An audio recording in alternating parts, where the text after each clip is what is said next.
네, 찾으셨습니까? 한 절만 같이 한 목소리로 읽겠습니다. 시작.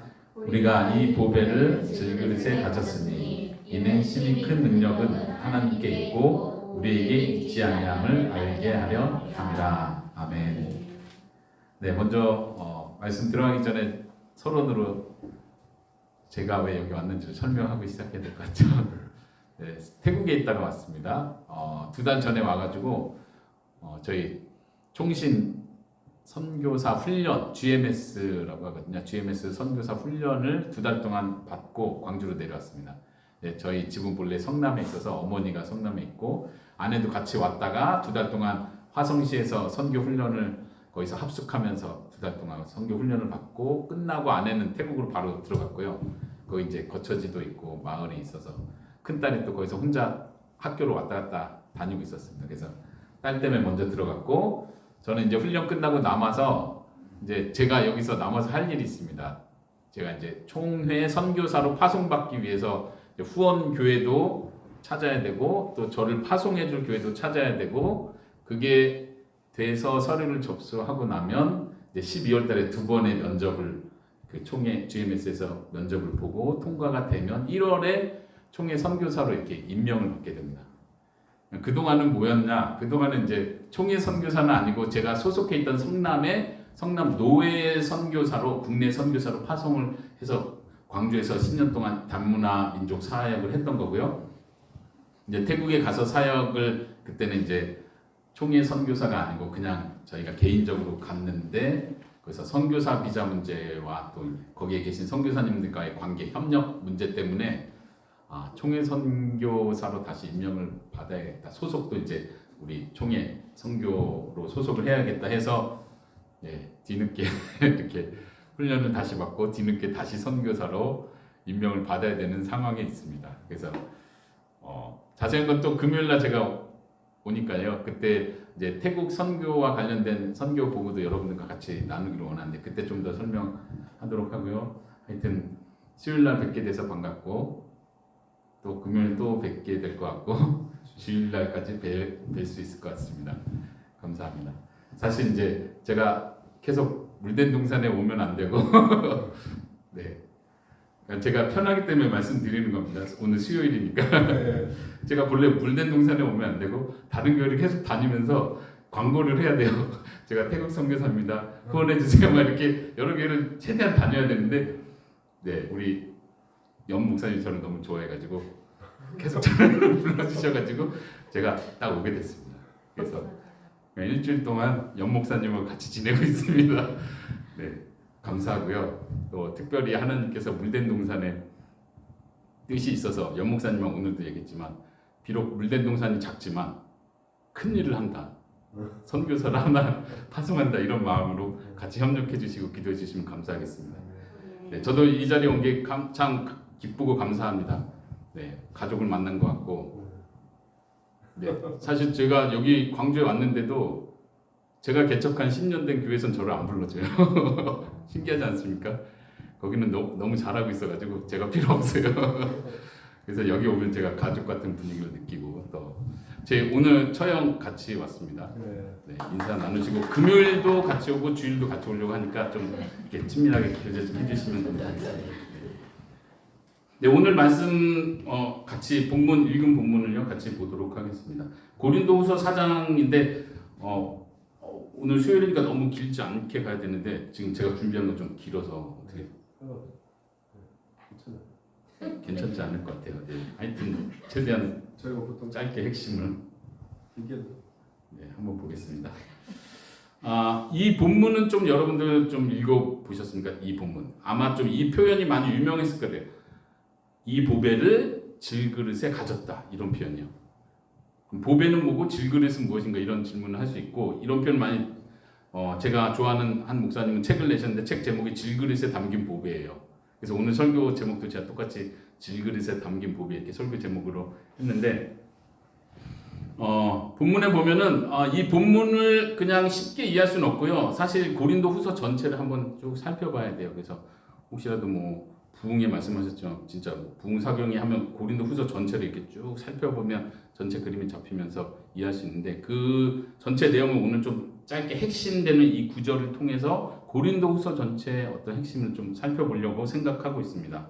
그래서 이 구절을 이해하기 위해선 고린도 사도 바울이 쓴 고린도 후서 편지의 전체적인 배경과 내용, 핵심이 뭐였는지를 좀 살펴볼 필요가 있습니다. 사실 사도 바울이 고린도 전서하고 고린도 후서는 좀 내용 면에서 굉장히 많이 다르고 연결점도 좀 많이 별도입니다. 그래서 고린도 전서에서 받은 은혜를 가지고 그대로 고린도 후서도 비슷하게 짜고 접근하면 안 되고요. 고린도 후서는 전혀 다른 편지라고 생각하시고 고린도 후서의 어떤 배경인가를 살펴봐야 되는데 그걸 제가 배경을 먼저 설명하고 오늘 본문을 좀 설명하도록 하겠습니다. 고린도 후서 편지는 사실 사도 바울이 되게 힘들 때 쓴 편지입니다. 그리고 고린도 후서 자체가 사도 바울이 자기를 변호해야 되는 입장에서 쓴 편지예요.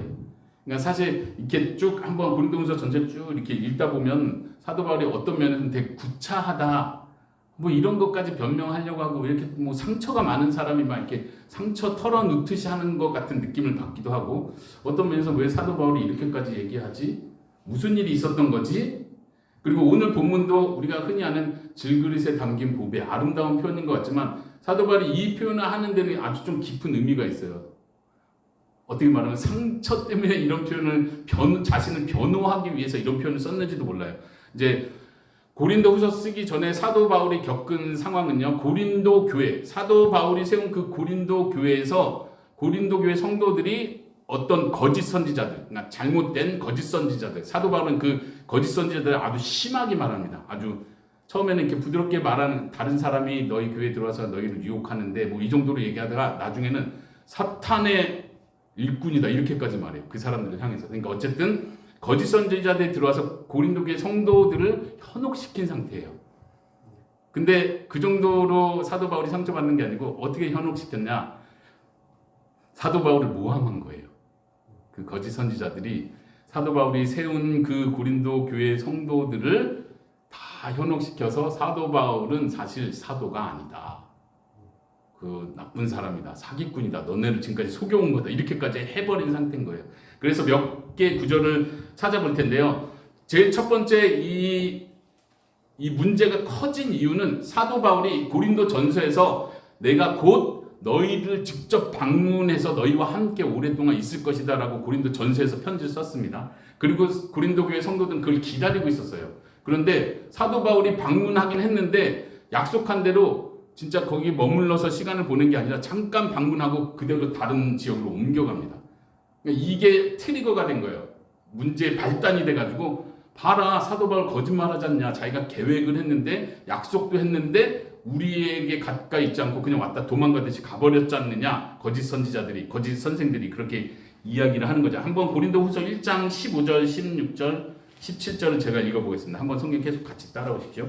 고린도후서 1장 15, 16, 17 내가 이 확신을 가지고 너희로 2번 은혜를 얻게 하기 위하여 먼저 너에게 이르렀다가 너에게 갔었는데 너희를 지나 마게도냐로 갔다가 다시 마게도냐에서 너에게 가서 너희의 도움으로 유대로 가기를 계획하였으니 이렇게 계획할 때 어찌 경솔히 하였으리요. 그러니까 이 계획을 진지하게 했다는 얘기예요. 혹 계획하기를 육체를 따라 계획하여 예예 하면서 아니라 하는 일이 내게 있겠느냐. 그러니까 이 계획이 지금 틀어진 상황인 거예요. 그러니까 사람들이 오해를 하는 거예요. 사도 바울이 우리에게 오기로 하고 우리가 같이 시간을 보내기로 했는데 그렇지 않았네. 한번 1장 23절 보십시오. 23절에 보니까 내가 내 목숨을 걸고 하나님을 불러 증언하게 하시노니 내가 다시 고린도에 가지 아니한 것은 너희를 아끼려 함이라. 가지 않은 거예요. 그 이유는 처음엔 계획은 했지만 결국 가지 않았는데 그 이유는 너희를 아끼기 때문에 안 갔다. 이게 이제 무슨 배경이 있는지 봐야 되죠. 왜냐하면 이미 사람들이 그 고린도 교회 성도들이 현혹되어 있는 상태예요. 사도 바울이 왔을 때 악한 자들이 있었고 잘못된 가르침이 있어서 그걸 지적하고 징계하고 쫓아내야 되는 상황인데 사도 바울이 거기서 권위를 부리지 않은 거예요.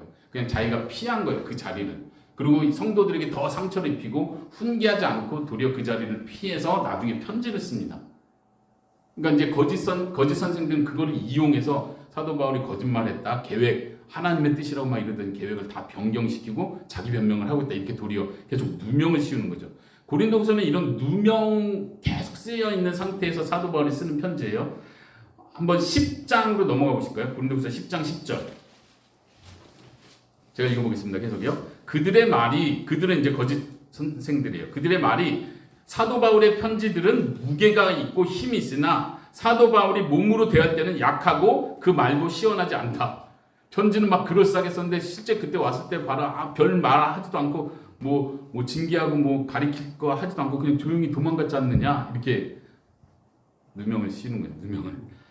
또 그런 문제뿐만 계획에 차질이 생긴 문제뿐만 아니라 그 거짓 선생들이 사도 바울 완전히 나쁜 놈으로 만든 게 뭐였냐면요. 고린도후서 2:9절 읽어보셨습니까? 12장 한번 넘어가 보세요.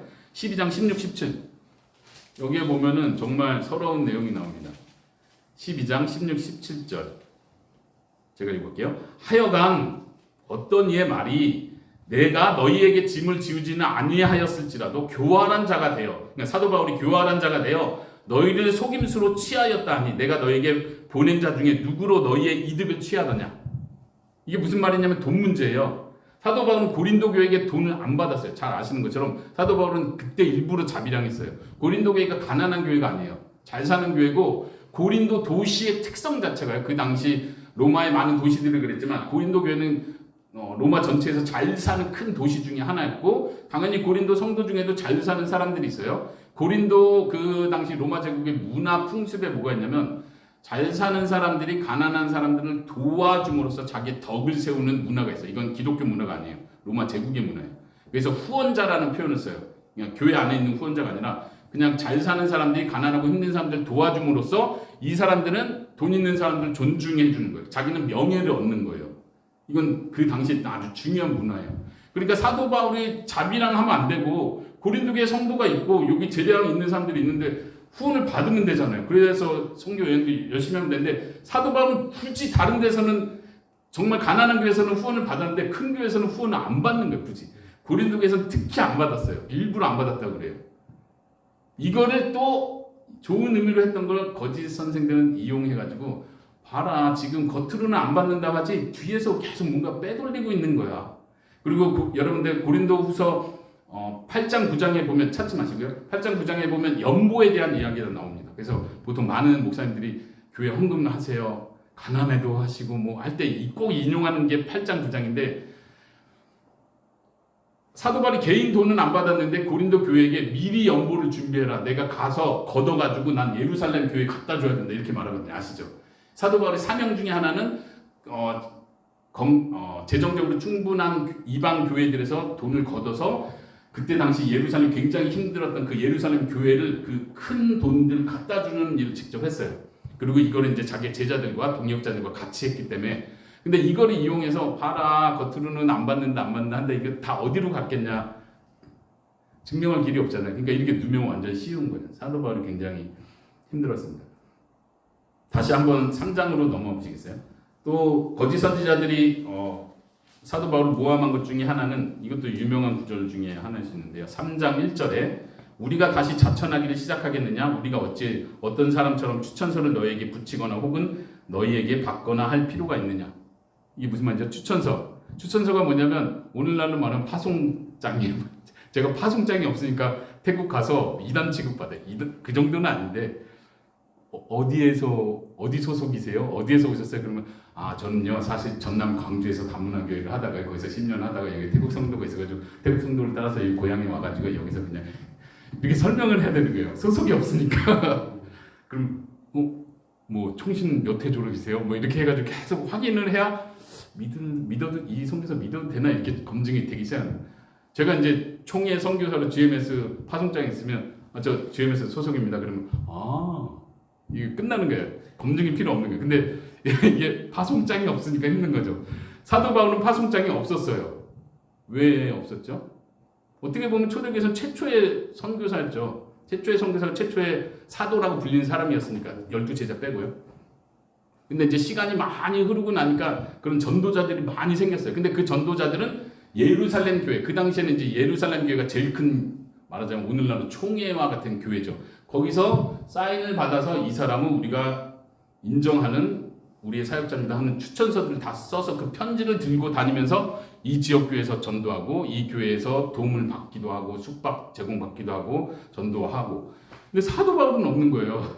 이게 역전이 된 거예요. 그러니까 사람들이 말하기를 그 사람은 정식 선교사도 아니고 잘못된 사람이다. 예루살렘 교회가 인정하는 사람인지 아닌지도 우리는 모른다. 이렇게 가버리는 거예요. 그 사람이 가리키는 복음이 맞는지 어쩐지 우리는 확인할 근거가 없다. 우리는 추천서가 있는데 그 사람 없지 않느냐. 유명한 구절 중에 하나 아니에요. 너희는 우리로 말미암아 나타난 그리스도의 편지니 이는 먹으로 쓴 것이 아니오 오직 살아계신 하나님의 영으로 쓴 것이며 돌판에 쓴 것이 아니오 오직 육의 마음에 쓴 것이야. 너희는 그리스도의 편지다. 그래서 뭐 찬양도 많이 이렇게 많이 있었던 것 같아요. 우리는 그리스도의 편지다. 이것만 딱 떼면 되게 좋은 표현인 것 아름다운 표현인 것 같은데 그래서 우리가 그리스도의 편지라서 믿지 않는 사람들에게 우리가 어떻게 행동하느냐에 따라서 그리스도를 보여줄 수 있다. 이렇게 생각하는데 그런 문맥이 전혀 아니고 아까 위에서 3장 1절에서 말한 것처럼 추천서하고 똑같은 단어예요. 너는 그리스도의 추천서다. 나는 추천서가 없는데 너네가 추천서다. 이거예요.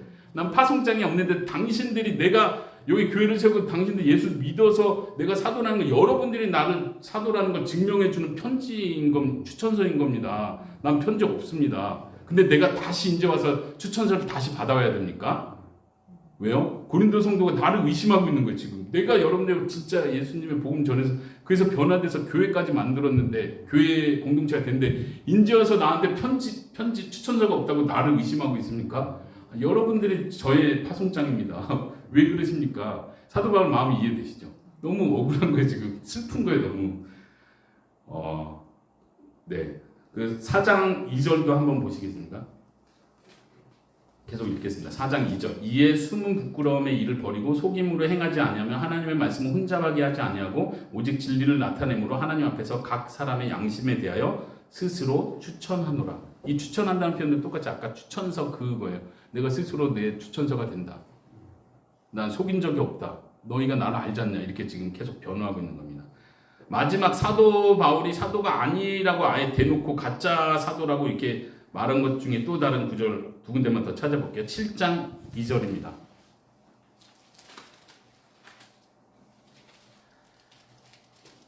7장 2절에 보면 이렇게 말합니다. 마음으로 우리를 영접하라. 우리는 사도 바울과 그 동료들 한 팀들을 말하죠. 선교팀이죠. 마음으로 우리를 영접하라. 우리는 아무에게도 불의를 행하지 아니했다. 아무에게도 해롭게 하지 않았다. 아무에게도 속여 빼앗은 일이 없다.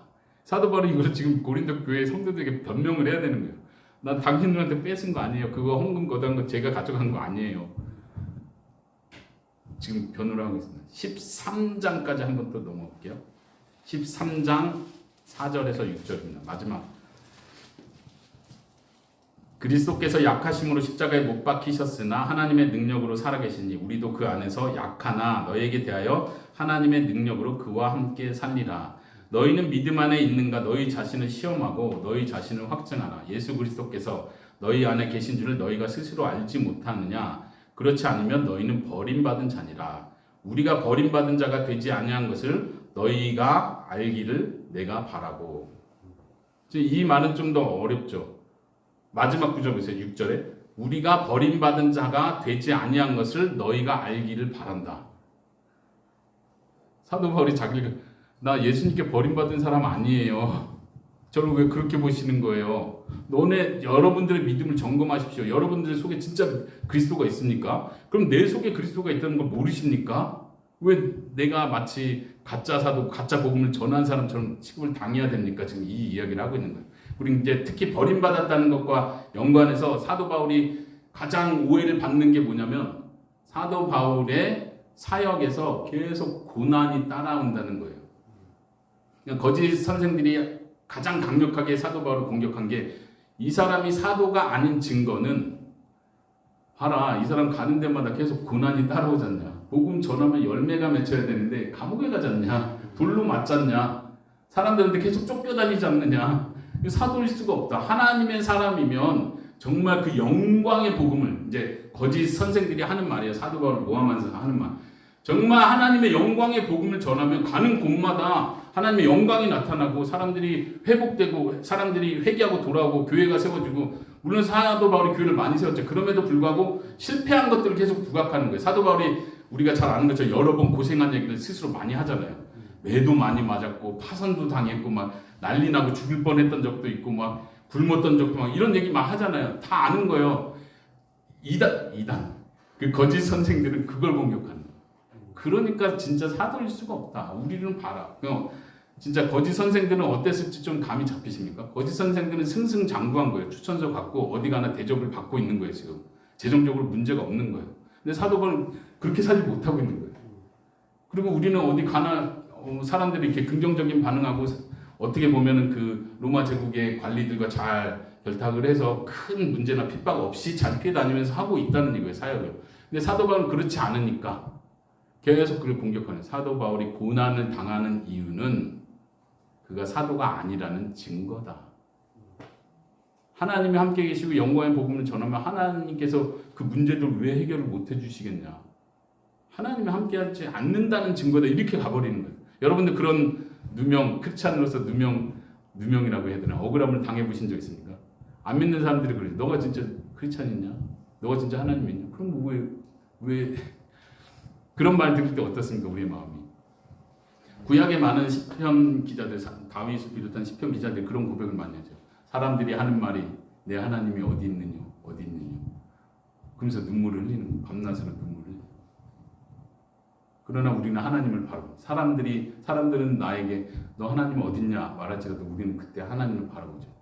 근데 지금 더 힘든 건 믿는 사람이 그렇게 말할 때 제일 힘들어요.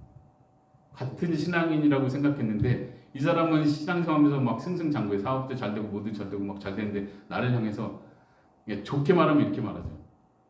그러니까 기도 좀 더 해.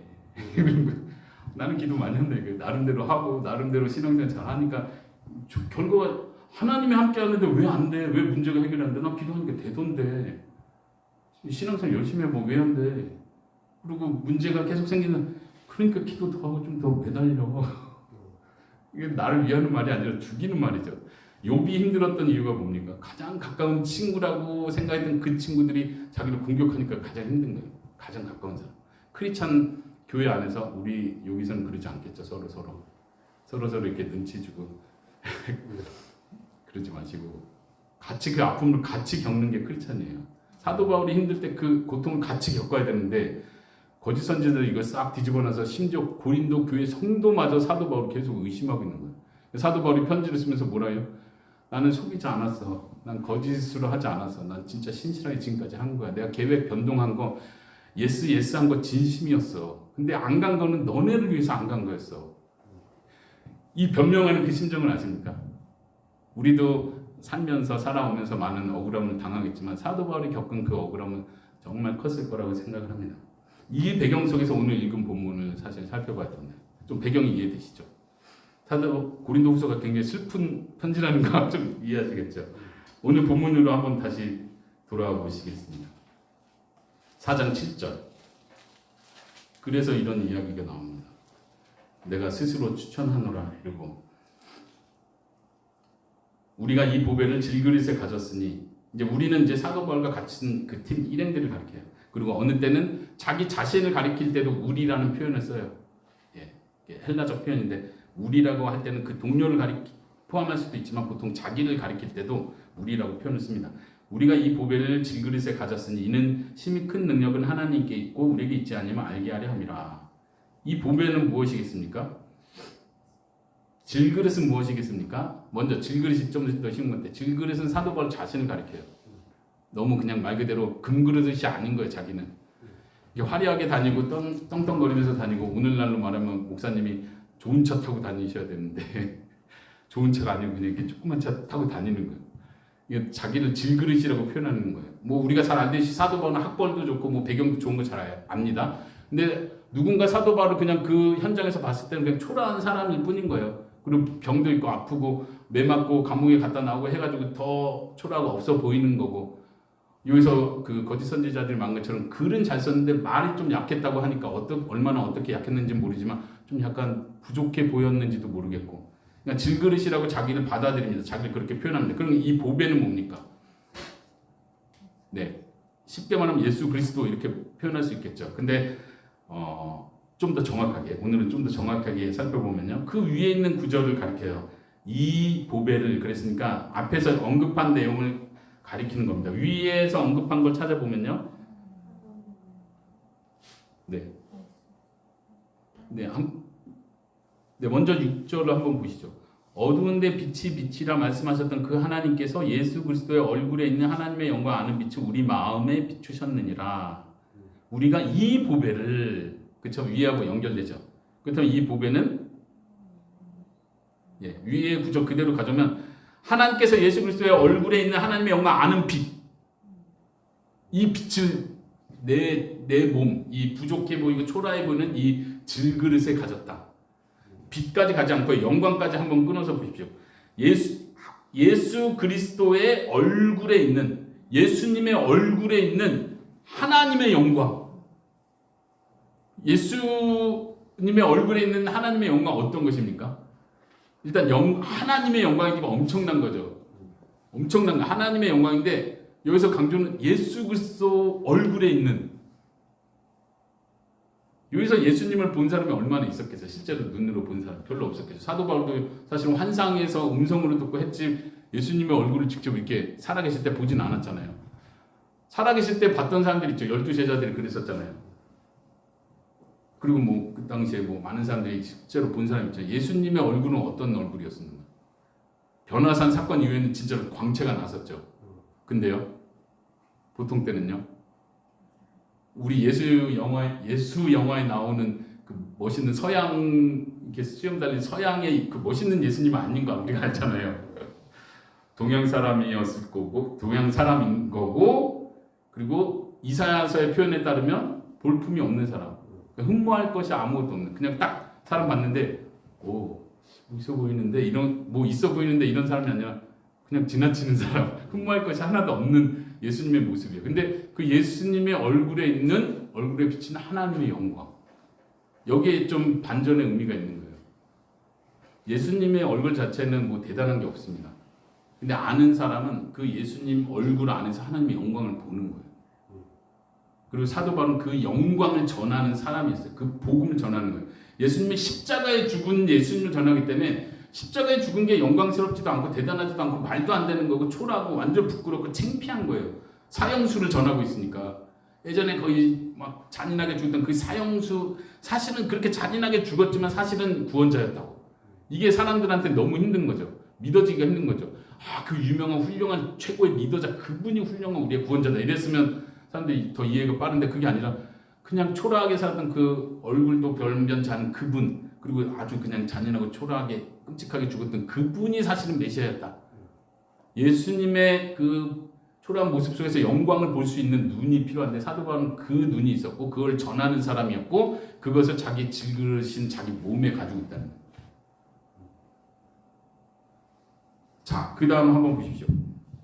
우리가 이 보배를 질그릇에 가졌으니 이는 심히 큰 능력은 하나님께 있고 우리에게 있지 아니면 알게 하려 합니다. 이 뒷부분은 좀 더 해석하는 게 더 어려워져요. 그러면 사도 바울은 왜 지금 이 말을 하죠? 예수님의 영광, 얼굴에 나타난 하나님의 영광, 그것을 또 아는 그 빛, 그 깨달음, 그 복음이라고도 표현할 수 있을 것 같아요. 그 복음을 값진 것을 내 초라한 육체에 가졌다. 그렇죠? 여기까지 이해되시죠? 좀 역설적이지만 이걸 지금 표현한 거예요. 근데 이게 왜 중요하냐? 왜 그렇게 가진 거냐? 지금 이는 왜냐 하면 이렇게 표현하잖아요. 이게 왜 중요하냐면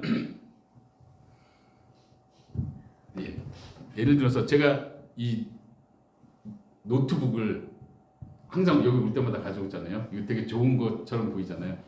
중고로 샀는데도 200만 원쯤에 샀어요.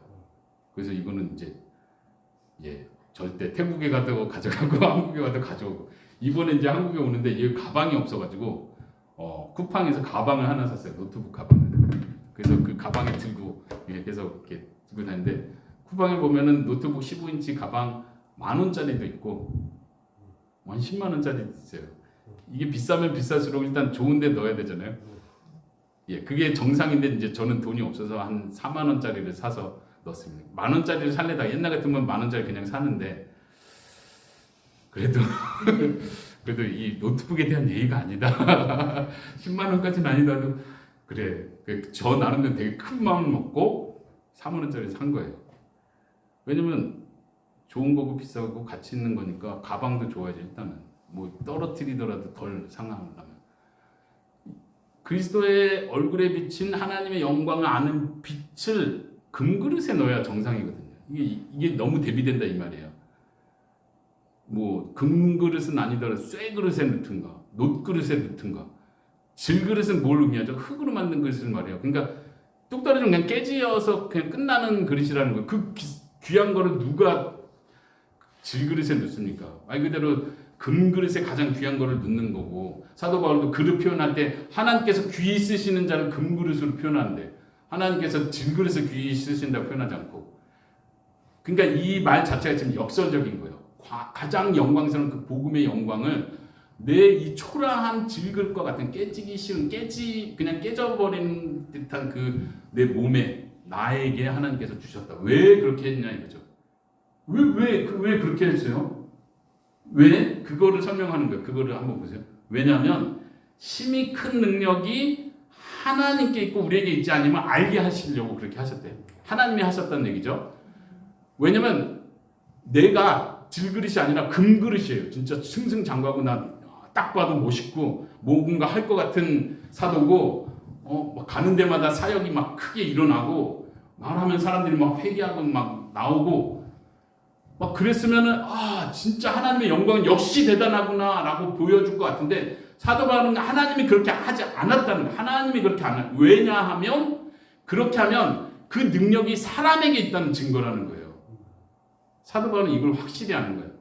그리고 여기서 말한 것처럼 능력이 하나님에게 있다는 걸 하나님께서 증명하시기 위해 그걸 분명하게 하시기 위해 나를 질그릇으로 만드셨고 이 질그릇 안에 그 귀한 걸 나에게 주신 거다. 너희가 볼 땐 말도 안 되고 역설적이고 그 거짓 선지자들이 많은 것처럼 야 진짜 복음 전하자고 하나님과 함께하는 사람이 어떻게 이렇게 맨날 고생하고 핍박받고 고난 당하냐 말이 되냐. 그러니까 아니다라고 하지만 그게 아니다. 보배를 질그릇에 갖는 이유는 능력이 하나님께 있다는 걸 나타내기 위해서다. 이해되십니까? 이해되시죠? 이걸 받아들이셔야 돼요. 받아들이는 게 어려운 거예요. 이해하는 건 쉬워요. 조금만 설명해주면 이해가 되잖아요. 근데 받아들이는 건 내가 받아야 되잖아요. 하나님이 나를 계속 초라하게 만드는 거예요. 뭐 일이 좀 풀려야 될 만한데 안 풀리는 거예요. 막 기도해가지고 사람들이 그래 내가 같이 기도해줄게. 그래 이젠 될 거야. 딱 풀려야 하나님께 영광이 될 것 같은데 안 풀리는 거예요. 여기 사도 바울이 지금 그런 상황에서 얘기하는 거예요.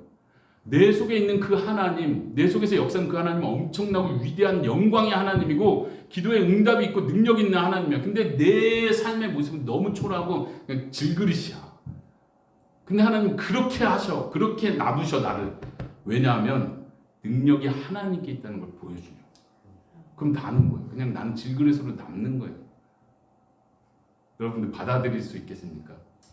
나를 질그릇으로 놔두십시오. 저를 금그릇으로 만드시면 안 됩니다. 제가 제 삶이 금그릇이 되는 순간 능력이 나에게 있다는 걸 사람들이 알게 될 것입니다. 근데 우리는 사실 나에게 능력이 있다는 걸 증명하고 싶어요. 저도 그렇고요. 거짓 선지자들이요 이단 사상을 가르쳤다고 생각하지는 않습니다. 여기 고린도후서에서 나타난 거짓 선생들이 이단 사상을 가르쳤다고 생각하지는 않아요. 그냥 세계관이 완전 다른 거예요. 아까 말한 것처럼 핵심은 그거예요. 예수를 잘 믿으면 복을 받아야 된다. 영광의 하나님을 믿으면 너의 삶이 영광스러워져야 된다. 능력이 하나님이 같이 있다면 너가 하는 일에서 능력이 나타나야 정상인 거다. 그리고 이제 고린도후서를 연구하는 학자들은 그 거짓 선생들의 특징 중에 하나는 영적으로 굉장히 뛰어난 사람들이었다고 봐요. 계시를 받는 사람들이었다고 봐요. 이제 고린도후서에 나타난 몇몇 구절들을 통해서 그렇게 추측을 하기도 하는데요. 나중에 살펴보겠지만 사도 바울이 자기를 변호하는 내용이 핵심이야. 이 7절이. 근데 자기를 변호하는 내용에서 내가 대단한 사람이라는 걸로 증명하잖아요. 다시 말하면 당신 바울 당신은 사도가 아니라던데요? 내가 왜 사도가 아니야? 내가 능력이 없어? 우리 여러분들 사도행전에서 보면 사도 바울이 행한 기적 기억나십니까? 어떤 기적을 행했었죠? 사도 바울은? 안전병이 일으켰나요? 베드로. 사도행전 19장에 보면 사람들이 사도 바울의 손수건을 가지고 앞치마를 가지고 병자기가 얹으니까 병자 막 다 고치면 이거는 뭐 거의 뭐 엘리야 수준이죠. 엘리야수. 그냥 겉옷으로 막 역사해버리는. 사도 바울이 이렇게 말할 수도 있어요. 나는 내가 사도가 아니라고? 내가 그때 거기 어디서 그때 내 손수건 내 옷으로 병자 고친 거 너네 몰라? 아는 사람들 내가 이름 쭉 대볼까? 병자 그때 났던 사람들 리스트 쭉 가져볼까? 내가 사도가 아니라고? 내가 추천서가 없다고 무시해? 이렇게 싸울 수 있잖아요. 증명할 수 있는 게 있어요. 사도 바울도. 근데 그렇게 안 한다는 거예요. 그리고 다 말하기를 그래 나 질그릇 맞아. 하나님이 날 그렇게 놔두신 거야. 나 파선하고 여러 고생 당한 거 맞아. 그게 난 내 자랑이야 도리어. 왜냐면 내가 여러분들 많이 들으셨죠. 내가 연약할 그때 하나님의 강함이 나다. 그러니까 내가 연약해졌을 때 하나님이 도와주셔서 내가 다시 강해진다 이런 뜻이 아니라 그냥 나는 연약한 거예요 끝까지. 근데 그 연약한 순간에 하나님의 능력이 나타나고 있다는 거예요. 근데 우리는 그걸 잘못 이해해서 아까 말한 대로 받아들이지를 못하니까 자꾸 내가 연약할 때 다시 열심히 기도해서 다시 능력을 받아야 된다고 생각해요. 그게 아니라는 얘기예요. 금그릇이 되는 문제가 아니라고요. 우린 자꾸 금그릇으로 돼야 된다고 생각해요. 왜냐면 내 속에 영광이 하나님이 계시고 기도 응답하시는 하나님이 계시고 능력이 하나님이 계신데 왜 내가 질그릇으로 있어야 돼? 이렇게 생각한다니까요. 금그릇 되는 게 목표가 되는 거예요. 내가 능력을 얻는 걸 목표로 해요. 이제 태국에서 저희가 이제 가난한 사람들을 일부러 찾아다니면서 뭐 물품도 나눠주고 때로는 아픈 사람들 기도해주고 그러는데 정말 너무 불쌍하고 안타까운 마음이 드니까 또 복음도 잘 안 전해지니까 아픈 사람 기도해줄 때 딱 병이 고쳐져가지고 나도 예수님 따르고 싶어요. 막 이런 역사가 좀 일어났으면 좋겠어요. 제 아내가 여러분 잘 아시잖아요. 아내가 굉장히 기도를 많이 하고 또 처녀적 때는 젊었을 때는 굉장히 능력도 많이 나타나는 사람, 소위 영성파였죠. 영성파. 그러니까 아내가 종종 그래요. 다시 옛날처럼 능력을 다시 받았으면 좋겠다. 병자를 위해서 기도하면 병이 낫고 이런 능력을 받도록 다시 기도해야겠다고 그래요. 그래서 제가 막 혼내죠. 개혁주의적으로다가 혼내요. 뭐냐면 여보 능력은 당신이 받는 게 아니야. 여보는 기도를 하는 거고 능력은 하나님이 베푸시는 거지. 여보가 능력을 받는다고 생각하지 마. 계속 이렇게 교정을 해줘요. 무슨 말인지 아시겠죠? 우리가 능력을 받고 내가 기도해줘서 나한테서 능력이 나간다고 생각하면 안 돼요. 그게 아닌 거예요. 그때 내가 교만해지고 내가 진짜 다른 길로 가는 거예요. 나는 그 사람을 위해서 겸손하게 아픈 마음으로 공감하는 마음 기도해 줄 뿐이에요. 그리고 능력은 하나님께서 직접 베푸시는 거예요. 나한테 주는 게 아니고 하나님께서 그 사람의 능력을 베푸시는 거예요. 그리고 하나님께 영광을 돌리면 돼요. 그리고 나는 여전히 아파. 이 사람은 낫는데 난 아파. 그래야 정상인 거예요. 그래야 능력이 나한테 있는 게 아니라 하나님께 있는 거구나. 맞죠? 내가 이 사람을 위해서 사업 축복해주고 기도했는데 사업이 잘 되네. 근데 나는 가난해. 이게 정상이라니까요. 그래야 능력이 하나님께 있다는 게 증거된 거잖아요. 나한테 능력이 있는 게 아니라니까요. 근데 우리는 그거를 잘 못 받아들여요. 내가 일단 금그릇이 돼야 사람들이 나 인정한다 생각. 제가 지금 GMS 선교사가 되려 하잖아요. 파송장을 받아야 사람들이 날 인정해 주잖아요. 이게 모순적이죠 좀. 오늘 설교 말씀은 제가 적용이 안 되는 것 같아요. GMS를 선교사 안 되고 그냥 가난한 선교사로 끝까지 이름 없는 소속 없는 선교사로 지내야 되는데, 네 이거는 제가 개인적으로 더 묵상하고 고민해 보겠습니다. 하여튼 오늘 말씀을 적용하는 측면에서 다시 한번 잘 생각해 보시기 바랍니다. 하나님께서는 우리를 계속 초라하게 놔두시고 고난을 겪게 놔두세요. 그게 때로는 너무나 힘들어요. 나도 그냥 이렇게 정말 이제 신앙생활 이만큼 했으면 이제 하나님 나를 그 정도 인정해 주시는 거고, 소위 우리가 흔히 하는 표현을 이 정도 시험을 통과했으면, 그렇죠? 이제는 때가 되지 않았나? 우린 그 소망과 갈망을 가지는데 그거를 그냥 과감히 내려놓는, 사도 바울이 지금 그렇게 하고 있다는 거예요. 질그릇 가운데 보배를 가졌다. 내가 보배를 가진 것만으로 난 너무 영광이다. 그게 내 복이다. 내 안에 보배가 있다는 거 아무도 건들 수 없다. 아까 말씀드린 것처럼 사도 바울은 자기를 증명하기 위해서 자기가 해왔던 능력을 표현하지 않아요. 내가 사실은 고린도 교회 너네 세우기 전에 에베소 교회, 빌립보 교회, 데살로니 교회 내가 다 세운 거야. 거기 성도가 몇 명인 줄 알아? 인데도 내가 사도가 아니라고? 이렇게 말할 수 있잖아요. 고린도서 보세요. 절대 그런 말 끝까지 안 해요. 끝까지 안 해요. 그 고린도후서 12장을 한번 보시겠습니까? 여기도 우리가 많이 봤던 표현일 수 있는데요. 그런 배경을 알고 나면 고린도후서 12장에서 사도 바울이 왜 이런 말을 하는지 알아요. 여기서는 사도 바울이 본 환상을 얘기하죠. 제가 쭉 읽어볼게요. 무익하나마 내가 부득불 자랑하노니 주의 환상과 계시를 말하리라. 내가 그리스도 안에 있는 한 사람을 아노니 그는 14년 전에 셋째 하늘에 이끌려간 자라. 넘어가고 내가 이런 사람을 아노니 하고 쭉 설명하고 4절에 그가 낙원으로 이끌려가서 말로 표현할 수 없는 말을 들었으니 사람이 가히 이르지 못할 말이로다. 내가 이런 사람을 위하여 자랑하겠으나 나를 위하여는 약한 것들을 위해 자랑하지 아니하리라. 그쵸? 지금 5절이 지금 사도 바울이 하고 싶은 말이에요. 내가 사실 환상 받았다. 아까 말한 대로 거짓 선생들의 특징 중에 하나가 이 영성파들이에요. 직접 직통 계시를 받는다고 말하는 사람들. 거기서 사도 바울이 여기서 이거를 설명하면서 내가 받은 환상과 경험 쭉 이야기해 나갈 수 있어요. 굴복시킬 수 있어요. 근데 여기서 딱 방향을 바꾸는 일부러 의도적으로 나를 위하여는 약한 것들 외에는 자랑하지 아니하겠다. 왜냐하면 그 다음 쭉 말하는 게 뭐라고 하니까 내가 6절에 보면 너희가 6절 뒤에 보면요. 누가 나를 보는 바와 같이 내게 듣는 바에 지나치게 생각할까 봐 그만두겠다. 나를 대단한 사람처럼 생각할까 봐 도리어 그만두겠다. 그 다음에 잘한 구절에 7절, 8절, 9절에 보면 7절에 사탄의 사자를 주셨다. 사탄의 가시. 그래서 이게 뭐 질병인지 뭐 눈병인지 뭐 얘기하는 학자들 많지만 그게 중요한 게 아니고요. 지금 사도 바울이 뭐를 얘기하냐면 내가 환상 봤다는 얘기를 하려다 방향을 바꿔서 뭐 얘기를 해요? 8절에 이 어려움 때문에 내가 3번 주님께 간구했는데 응답받았다. 이 얘기를 하자. 응답 못 받았다. 내가 기도해도 응답 안 해주시더라. 이 얘기를 지금 자랑하고 있는 거예요. 지금 이 상황에서 이걸 자랑하면 안 되잖아요. 무슨 말인지 아시죠? 사도 바울은 자기 약함 자랑하겠다고 그 얘기를. 내가 너무 힘들어서 기도를 3번이나 정말 간절했는데 하나님 안 들어주셨다. 근데 그게 내 자랑이다. 왜냐면 9절을 보십시오.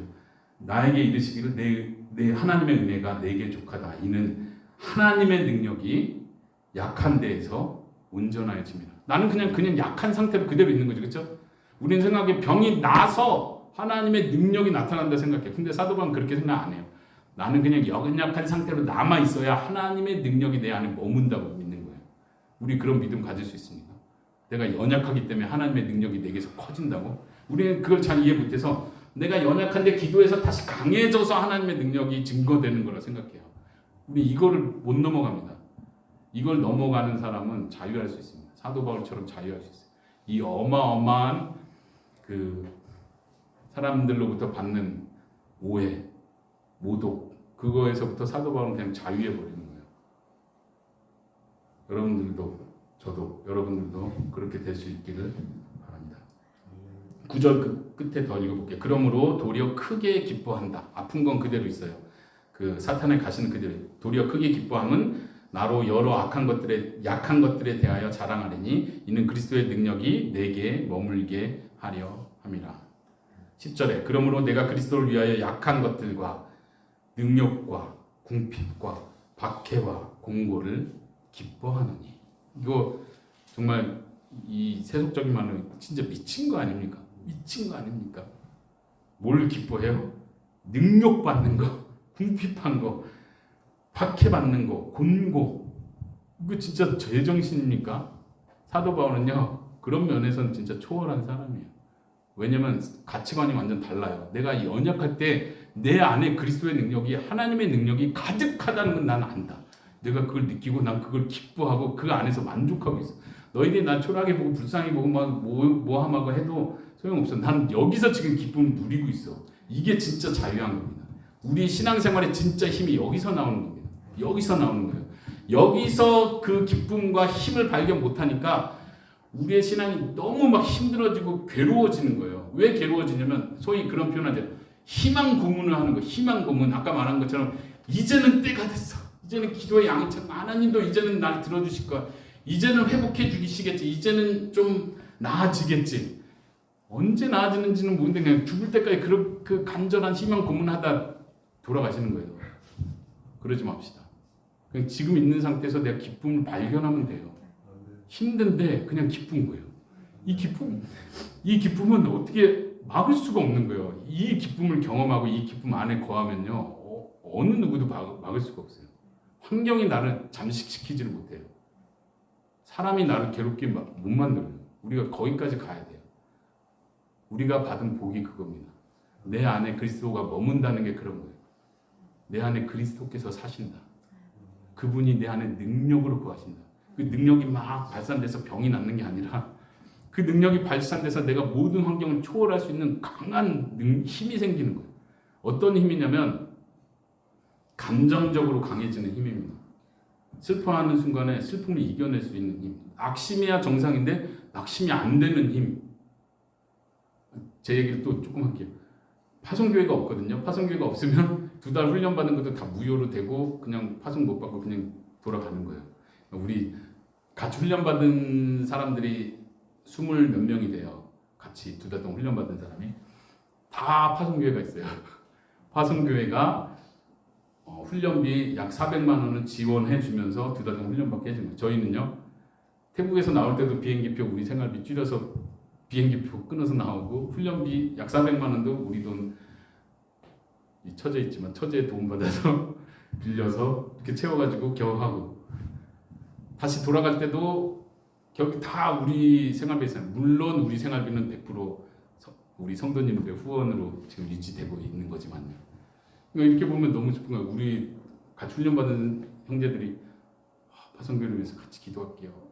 어떻게 괜찮아요? 뭐 계속 우리 연 목사님 비롯해서 걱정이 너무 많으세요. 우리 연 목사님 비롯해서 저보다 더 걱정해 주세요. 근데 저도 가끔은 그런 생각을 해요. 나도 걱정을 해야 되는 건가? 나도 걱정해야 되는데 너무 걱정 안 하는 건가? 내가 좀 정신적으로 이상한가? 이런 생각이 들 정도로. 그거 뭐 하나님이 보내셨는데 하나님께서 하신 일이지 제가 그 걱정한다고 뭐 큰 교회 가서 파송해 주세요 이럴 것도 아니고 어차피 하나님께서 사람들을 통해서 역사하실 건데 제가 할 수 있는 범위까지는 하지만 걱정하는 건 나한테는 도움 안 되잖아요. 여러 환경과 상황 속에서 나를 엄습해오는 그 모든 문제를 감정적으로 슬픔과 걱정을 이겨낼 수 있는 힘은요 내 안에 계신 그리스도로 가능한 거예요. 그게 우리 크리스찬들이 얻을 수 있는 엄청난 능력이고 어느 누구도 흉내 못 내는 능력이에요. 이건 뭐 마인드 컨트롤하고 뭐 명상한다고 되는 일이 아닙니다. 이건 살아계신 예수님께서 내 안에서 역사하시는 거예요. 내가 사는 것이 아니라 그리스도께서 그냥 사시는 거예요. 나를 통해서. 이게 엄청난 힘이에요. 이게 능력이에요. 근데 나는 병들 수 있어요. 나는 핍박 받을 수 있는 거, 모함 받을 수도 있고 내가 하는 일이 잘 안 될 수도 있는 거. 이건 중요하지 않아요. 왜냐하면 내가 능력자가 아니니까. 나를 통해서 내 안에 계신 그리스도께서 나를 통해서 많은 사람들에게 선한 영향력, 큰 능력들 계속 보여주시는 거예요. 나는 분명히 초라한데 이 사람은 나를 통해서 예수 그리스도를 보고 참된 믿음을 갖게 되는 경우들이 있어요. 내가 한 그 기도의 응답으로 이 사람이 잘 되는 경우가 있어요. 하나님께서 하시는 거예요. 우리가 그런 통로가 되는 거예요. 사도 바울이 표현한 대로 보배를 질그릇 가운데 담는 거예요. 그걸로 나는 영광이에요. 내가 그러다가 하나님 나라 갈 수 있으면 그건 나의 최고의 영광이에요. 사도 바울이 바라는 그 소망을 우리가 잘 아시잖아요. 그리스도를 볼 수 있다면 내가 이 장막, 육체의 장막을 벗어서 내 안에 계셨던 그 예수님을 내가 눈으로 직접 볼 수 있다면 내 소망은 이거예요. 최고의 마지막 소망은 이거 하나를 향해서 달려가는 거예요. 이 땅에서 사는 모든 목표도 예수님을 더욱더 드러내고 내 안에 계신 그리스도가 더 존귀케 드러나게 하기 위해서 그 일을 하는 거예요. 그게 내 소망인 거예요. 그래서 다른 거는 문제가 되지 않아요. 내가 연약한 것도 그리스도가 더 드러날 수 있는 통로가 된다면 그게 기쁨이 되십니다. 오늘 수요일 여기까지 하도록 하겠습니다. 특별 멤버들만 모였기 때문에 지금 오늘 엄청 어렵고 깊은 주제를 다룬 거예요. 그렇죠? 맞습니까? 소화하실 수 있겠죠? 여기 계신 분들. 네. 서로 축복하면서 한마디씩 합시다. 예수님의 마음을 가집시다. 저는 정말 우리 물된 동상 우리 여기 지금 계시는 성도님들 정말 축복하고 기도합니다.